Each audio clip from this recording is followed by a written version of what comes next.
साथियों, 2023 में विधानसभा के कई राज्यों में चुनाव होने वाले हैं और 2024 में लोकसभा के चुनाव होने वाले हैं।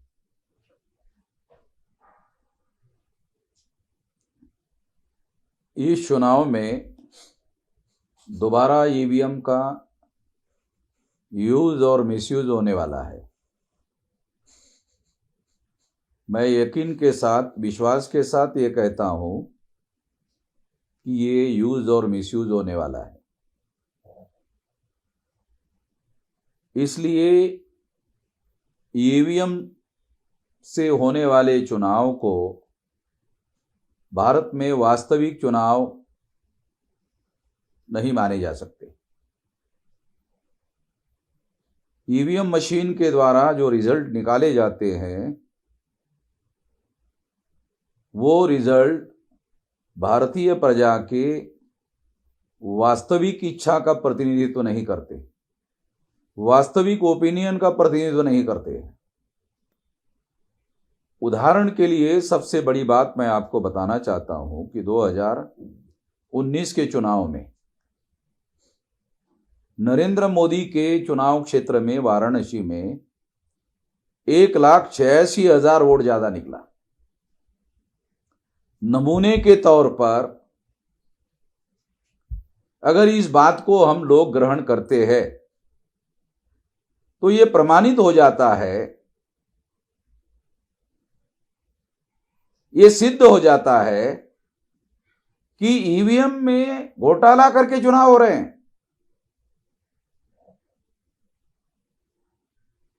ईवीएम आने के पहले भारत में बाइपोलर सिस्टम अवेलेबल नहीं था, द्विदलीय तंत्र उपस्थित नहीं था। मगर ये द्विदलीय तंत्र जो है वो ईवीएम के द्वारा स्थापित किया गया। वो तंत्र ये है कि 2004-2009 में कांग्रेस ने चुनाव जीता और 2014 और 2019 में बीजेपी ने चुनाव जीता। इसलिए ये बात प्रूव हो जाती है, ये सिद्ध हो जाती है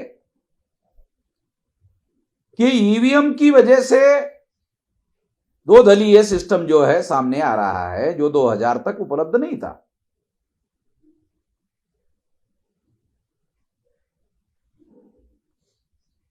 ये जो दोनों पार्टियां हैं, ये दोनों पार्टियां ये मनुवादी पार्टियां हैं और ये जो मनुवादी पार्टियां हैं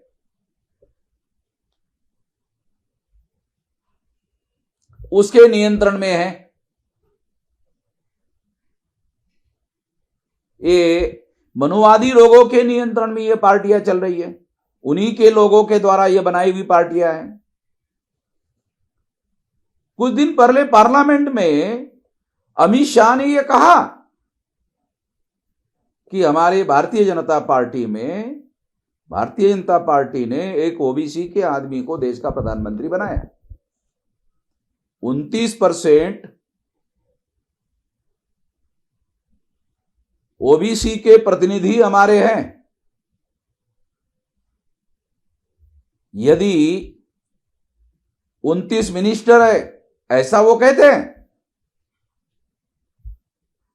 अगर ऐसा है, प्रधानमंत्री भी है, 29 मिनिस्टर भी है, प्रतिनिधित्व भी है, प्रतिनिधित्व का क्या मतलब है? अगर वो अपने हक और अधिकार के बारे में बोलने का अधिकार उनको दिया गया, अगर वो बोलते नहीं है तो उनको प्रतिनिधि कैसे कहा जा सकता है?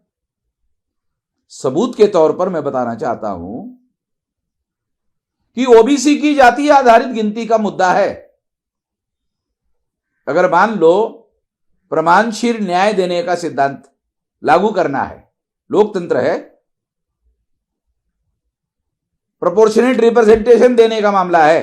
अगर ये मामला सामने आए तो ये तो गिनती करने के बाद ही पता चलेगा। और अगर देश का प्रधानमंत्री ओबीसी का हो और 29 मिनिस्टर ओबीसी के हो और 29% प्रतिनिधित्व भारतीय जनता पार्टी में है और उनको बोलने का ही अधिकार नहीं है, इसको थोड़ी प्रतिनिधित्व माना जाएगा। ये तो केवल संख्या है। संख्या और प्रतिनिधित्व ये दो अलग अलग बातें हैं। बाबा साहब अंबेडकर ने इसे नॉमिनेटेड रिप्रेजेंटेशन कहा। भारतीय जनता पार्टी के जो 29% एमपी है, 29 मिनिस्टर है, ए नॉमिनेटेड है। एंड दोज हु नॉमिनेट, जिन्होंने उनको नॉमिनेट किया उनका पावर है, मनुवादी लोगों का पावर है, इसलिए उनकी संख्या है। और फिर भी उनको बोलने, इस वजह से उनको बोलने नहीं दिया जाता।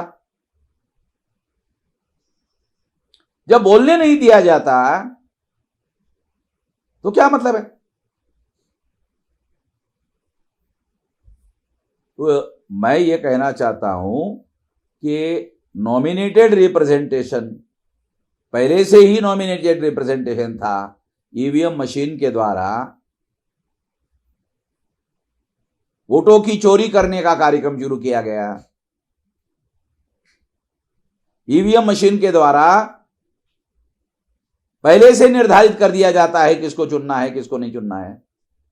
ईवीएम मशीन के द्वारा पार्टी को टारगेट किया जा सकता है, इंडिविजुअल को टारगेट किया जा सकता है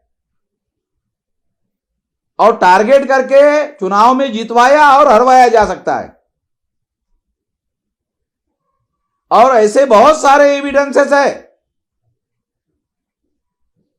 जिसको आधार बनाकर यह बात कही जा सकती है।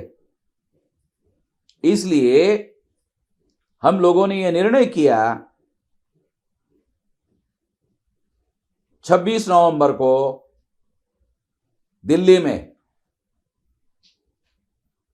लाखों लोगों का मोर्चा चुनाव आयोग के ऊपर लेकर जाया जाएगा कि लोकसभा का चुनाव बैलेट पेपर पर होना चाहिए, या जो ईवीएम मशीन के द्वारा ईवीएम मशीन में जो वोट डाले जाते हैं और जो पेपर ट्रेल में डाले जाते हैं, दोनों की गिनती होनी चाहिए। और दोनों की 100% गिनती होने के बाद उसको टैली करना चाहिए। जब तक ऐसा नहीं होता तब तक ये वास्तविक चुनाव नहीं माने जा सकते। इसलिए हम इसके विरोध में हैं और इसका विरोध करने के लिए लाखों की संख्या में लोग सारे देश भर से, मैं देश भर के लोगों को, सारे देश के लोगों को, 32 स्टेट के, 567 स्टेट के और जो नए जिले तैयार हो रहे हैं, दिसंबर तक हम लोग 729 जिलों में हमारे संगठन का जाल तैयार कर रहे हैं। उसमें से सारे देश भर के लोग जो है वो उसके विरोध में आंदोलन करने के लिए दिल्ली में लाखों की संख्या में आए और चुनाव आयोग के ऊपर हमें ये मोर्चा लेकर जाना है। मैं तमाम भारत के लोगों को अनुरोध करना चाहता हूं और खास तौर पर SC ST OBC minority कुनबी Maratha लोगों को अपील करना चाहता हूं कि वो सारे लोग जो है दिल्ली में चुनाव आयोग के ऊपर मोर्चा निकालने में लाखों की संख्या में सहभागी हो। इतना ही मैं कहना चाहता हूं। धन्यवाद।